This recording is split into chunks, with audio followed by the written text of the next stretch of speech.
iPhone 16 Pro Max na 8,000 pesos? Aba, ba't ang mura nito?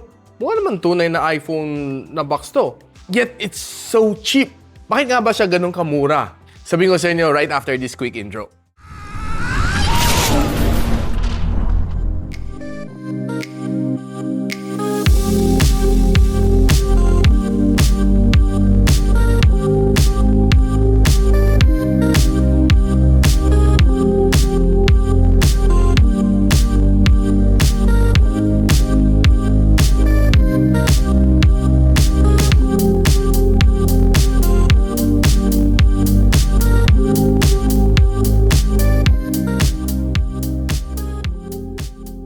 Now guys, sabihin ko na sa inyo kung bakit nga ba sobrang mura tong phone na ito. This is a iPhone 16 Pro Max na master copy. Nabili ko to for roughly around mga 8,000 pesos and it's really jaw-dropping ang kanyang price. Gagawin natin more of a educational team tong video na ito para malaman natin at makaiwas tayo ng mga scam tulad nito.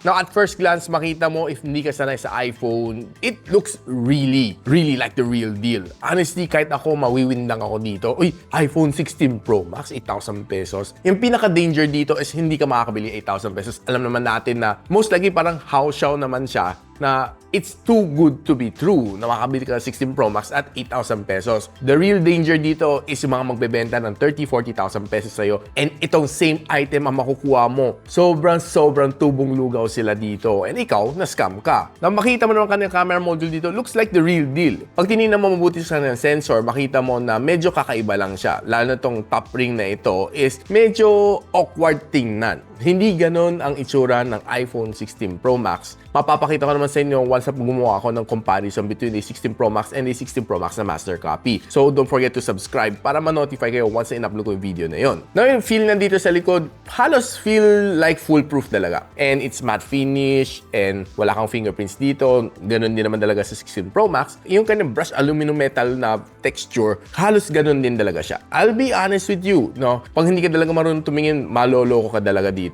Pero the moment na nakita ko tong kanyang camera control button, dyan, masasabi ko sa inyo na hindi talaga tong tunay. Kasi ito, nakatumbok tong button na ito. Sa tunay na iPhone 16 Pro Max, nakalubog itong button na ito. So you have to take note of that. Pero pag tinignan mo dito sa ilalim, looks mukhang tunay naman talaga siya. Upon opening tong phone na ito, you'd see na talagang mukha siyang the real deal. Honestly, it's really foolproof pag medyo hindi ka gamay sa mga iPhones. And taking a look naman, every icons dito mukhang iPhone naman talaga siya. Pati yung kanyang weather and pati yung kanyang calendar, photos. The rest of the icons looks exactly the same sa isang iPhone 16 Pro Max, undoubtedly. And one thing na napansin ko rin dito is meron din siyang camera control button dito. Except that hindi lang siya nakalubog unlike yung tunay na iPhone 16 Pro Max. Yun ang unang mapapansin ko. Look at dito sa likod niya, mapapansin mo yung mga camera modules na dito. Medyo looks a little bit awkward, lalo na itong lens na ito na sa taas. But if you look at the sides, mukhang okay naman siya. Maganda naman kanyang finish siya. I'll be honest with you. Okay na okay ang kanyang finish dito sa gilid. Pati itong action button is talagang working. And pwede mo siya i-set kung anong gusto mo dito sa kanyang action button. Mas maganda i-set mo na sa silent mode. Yun ang by default niya. Pag pinut mo, magsa-silent siya, no? Yan, kita mo. Nag-silent siya. Pag pinut mo ulit, yan, pag-i-ring uli siya. Now, taking a look at the rest of the other icons, well, honestly, it's really foolproof. Except that, pag napansin mo to, ako suggest ko hanapin nyo kung sakaling hindi kayo sure kung tunay or peke yung iPhone. Kung once may na-spot kang Google Play Store, automatically, no question asked, it's a master copy, it's a fake, whatever you call it. Yeah, I was able to try to play along some of these ones. So, check natin si device info, hardware. So, makita mo dito, yung device niya is iPhone A083. Wala namang ganun, no? And ang platform niya is Apple A17 Pro, yun ang kanyang chip. Android 18, no? 18.0. Doon pa lang nakita mong tataka na Android. So, Sa SoC, dito rin makikita, it's a MediaTek. No, I'm not quite sure kung anong MediaTek, pero Cortex A53 siya. I did try to dig in deeper dito sa kanya, pero wala ko ibang data na nakuha dito sa kanya. And further checking, no, so if you really want to know kung ano ang meron dito sa kanya, hanggang 720p ang kaya ni-display dito sa phone na ito. And pagdating sa memory, medyo exaggerated siya. 16 gigs of RAM, 1TB of storage. Mag-install ka lang ilang games dito, halos mapuno-puno na siya. So, hula ko lang, nasa 128 lang to. Just may estimate, 128 or 256. Yun lang pinaka-best na guess ko. Now, if you're taking a look naman sa mga camera nito, it only has one camera, which is a 48MP na rear camera. The other two mukhang hindi totoo. No? And kind of front-facing camera is a 12MP. Then, pagdating sa battery, this one has a 4,422 na battery dito inside. And checking some sensors, applications, no. These are, well, medyo unnecessary na mga to, no. So, just good to know lang naman. Tinry ko rin naman siya i-test dito sa slingshot. This is the score na nakuha natin. And nowhere near good. And tinry ko rin mag-run ng Antutu benchmark dito. Honestly, hindi siya natapos. Nag-stuck lang siya sa 60% for the whole day. And wala nangyari. If you are checking naman yung my device niya, just quickly, medyo, loading dito sa phone na ito takes a few seconds to load. Hindi siya snappy, no? Hindi na mapapansin mo. Though, binuhos kasi ng manufacturer nito everything into aesthetics. Pero pagdating sa speed ng phone, talagang kakapakan ng konti, no? So, magaling siya mag-mask up dito, CPU model niya, Apple A17 Pro. Pero Cortex ang architecture niya. Yan. Hindi mo makita talaga, no? And ang kanyang display is Mali. And the other stuff are here. Battery. Android 18, no? Galing, galing. Sobrang advanced kaya kaya niya i-mask sarili niya into looking like a iOS. Kaya napansin ko, no? So, those are some of the things that you should notice dito sa phone na ito. Now, honestly, kung nagsaslide ka naman left and right dito sa phone na ito, okay naman, smooth naman siya. Hindi mo naman mapapansin na nalalaglaman siya. It's as smooth as it is, and the moment na gumagamit ka ng mga apps, doon mo mafe-feel na parang, medyo lag nga siya, no? Doon ko napansin na medyo mahinang klaseng processor nilagay dito. Based sa nakasulat dito sa device info, it is a MediaTek na processor. And sinabi rin niya dito, it's a Cortex A53 na MediaTek. I'm not quite sure kung ano eksaktong model, pero feel ko medyo entry level nga lang siya. Natuwa ako nung nagsi-screenshot ako, kala ko Android, no? Power button and down, hindi nangyari. Pareho sa iPhone. Power button and volume up siya. Tinang guys. Di ba? Screenshot ng Apple yan, hindi Android. Kasi si Android, power button and volume down. Pagdating naman sa battery, well, honestly, it could hardly last me for half a day. Kung gamit mo naman siya for social media, for watching videos, halos kalating araw lang kaya dahil tagal. Medyo power hungry itong battery ito. Though it says na meron siya 4,422 na mAh na battery, nung kinabitan ko naman siya ng 25 watts of fast charging, okay naman siya. Nagsi-charge naman siya na maayos. Hindi naman siya sobrang bagal mag-charge. Honestly, hindi ko rin alam kung ilang watts ang capable nito, but I assume it's just around mga 18 watts at the best. Probably at the worst, it might just be a 10 watts charging. Pero hindi naman siya mabagal based sa aking experience. Now, kung meron kang dala ng MagSafe na charger, pwede mo i-test out agad. Meron nga ba siya MagSafe na charging? Ito, meron ako dito na MagSafe na stand, no, magnetic stand para sa mga iPhone. Pag didikit mo, hindi siya kumakapit. Guys, normally pag tunay na iPhone, kumapit na yan, dumikit na siya. Hindi mo na matatanggal yan. But this, wala siya MagSafe. So, that's another strike. Kapag tinignan mo naman siya directly sa kanyang display, mukhang talagang halos hindi mo makikita talaga ang kanyang differences. Now, the moment na makita mo kanyang bezel, medyo mas makapal siya ng konti kaysa sa iPhone 16 Pro Max ng tunay, alam mo na rin, no? So, probably yung ganitong bezel, it exists sa mga iPhone 13 or 14.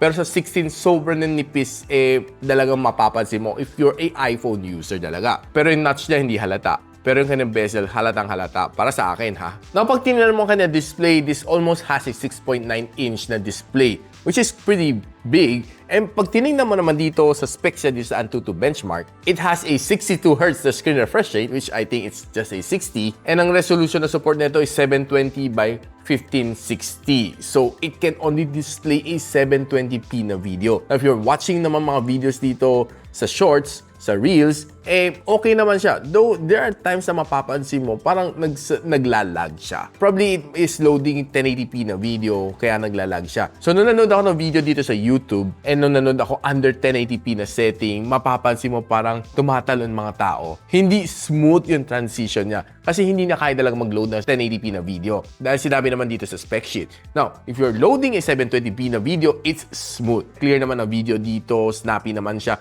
Though, of course, don't expect it to be as good as the AMOLED display, but I would say na pretty watchable siya. Smooth naman siya basta i-load mo na 720p. Don't bother loading on 1080p kasi mahihirapan ng display niya and you'll get some crappy na experience dito sa kanya. Now, if you're trying to play naman dito o Call of Duty Mobile, tinry ko naman siya dito, and honestly, the gameplay is pretty much crap. Kasi halos, though nakakapag-kill naman ako, pero the problem dito is sobrang lag siya. No, it's hardly even playable. Though, kaya naman, if you set it to the lowest graphical settings, makakapag-game ka naman. Pero yung graphics talaga would definitely suffer. So, I would say na it's not even playable. Kasi nung naglaro ako ng 15 minutes pa lang dito sa kanya, umabot na siya na halos 50 degrees Celsius na dito sa phone na ito. Pretty hot.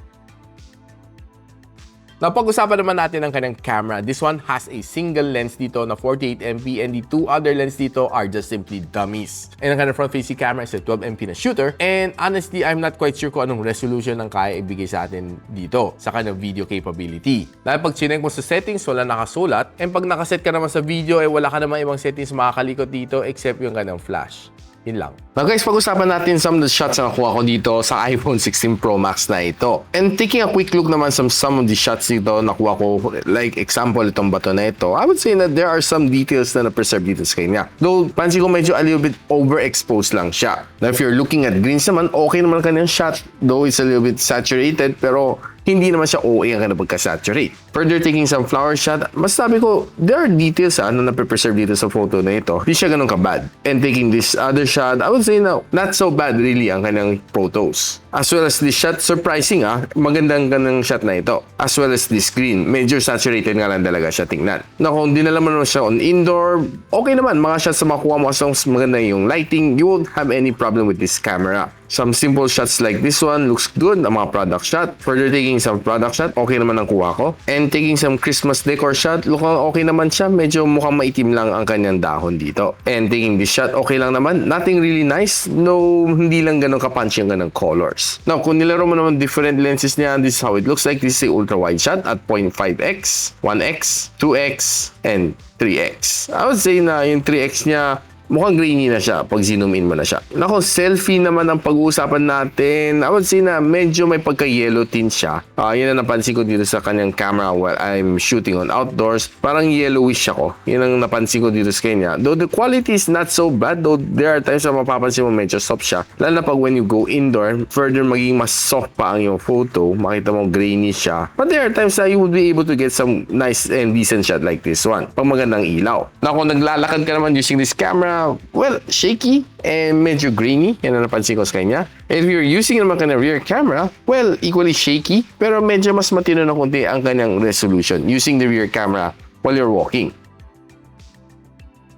So now, para kay nino ka ba talaga to phone na ito? 8,000 pesos, iPhone 16 Pro Max na master copy. Ito, para sa mga social climber na ito. Imagine mo going on to a meeting, a nightclub, meeting some people na medyo higher profile. Perfect to for social climbing. Imagine mo, paglabas mo ng pocket mo, iPhone 16 Pro Max ang hawak mo, talagang agaw pansin na mapapansin ka talaga ng mga tao, no? Uy, ganda ng phone mo, 16 Pro Max. Pero, paglabas ng pocket mo is yung mga low-end na Android phone sa 3,000 pesos, diyan ka na. Kung hindi ka napapansinin nila, no? So, it really means a lot para sa mga mahilig mag-social climb. It attracts a lot of attention, but of course, magsasuffer nga lang talaga ang kanyang performance dito. But yung aesthetic-wise niya, I would say it's really a top-notch na copy, honestly.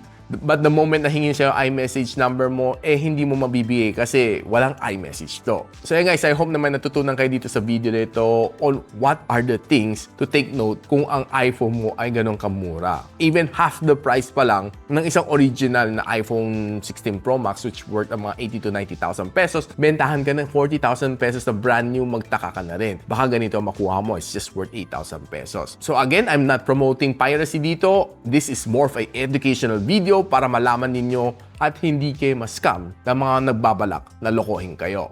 So kung marami kayo natutunan dito sa video na ito, don't forget to help me spread the words, share this video sa mga friends nyo para hindi rin sila maloko. And of course, a like dito sa video nito is definitely appreciated. And I'll see you on my next video. And so, ako pala si Richmond and you're watching Gadget Sidekick. Like and subscribe to my channel. Don't forget to hit that notification bell. For one of my latest uploads, click the dito. And for one of my popular uploads, click here.